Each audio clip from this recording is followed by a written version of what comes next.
আসসালামু আলাইকুম। আমার কালার বার্ডের যে বাচ্চাগুলো ছিল ৪ দিন বয়সের। তো আমি ভাবতেছিলাম ওইগুলার একটু ওজন মেপে দেখব যে ওগুলার ওজন কেমন আসছে। তো আমার পাল্লাটা আমি আনতে যাইতাছি। এই যে এখানে আমার পাল্লাটা। এখন পাল্লা নিয়ে যামু যাইয়া মাপমু দেখমু যে একেকটার ওজন কিরকম আসছে। আমি এখন মাইপা দেখমু যে মানে আজকে ৪ দিন বয়স তো দেখি কিরকম ওজন আসছে, ওজন কি ঠিক আছে কিনা। তো আমি মেশিনে এই যে চালু দিয়া দিলাম। এখন আমি একটা উঠাইয়া দেখমু যে একেকটার ওজন কিরকম আসছে। তো আমি একটা দৌড়লাম, দৌড়িয়ে এখন উঠালাম। দেখি এটার ওজন মাশাআল্লাহ মোটামুটি দেখলাম ৬৯ গ্রাম ৭০ গ্রাম এরকম ওজন আছে। আমি এখন আরেকটা দৌড়িয়ে দেখবো যে কিরকম ওজন আসছে।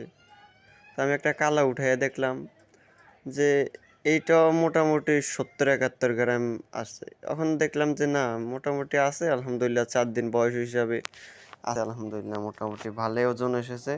আসলে ৪ দিন বয়স হিসেবে ৭০-৬৯ গ্রাম আবার অনেকগুলা দেখলাম যে ৭৫ গ্রাম আছে। তো মোটামুটি দেখলাম যে না ঠিক আছে মাশাআল্লাহ ভালোই ওজন এসেছে। তো আমি এখন পাল্লাটা নিয়ে রাইখা দেবো আর আপনারা আমাদের এই মুরগির ভিডিওগুলো দেখে একটু মাশাআল্লাহ মাশাআল্লাহ বলবেন যেন আমাদের এই মুরগির কোনো সমস্যা না হয় বা মুখ যেন না লাগে। তো ভালো থাকবেন। আসসালামু আলাইকুম ওয়া রাহমাতুল্লাহি ওয়া বারাকাতুহু।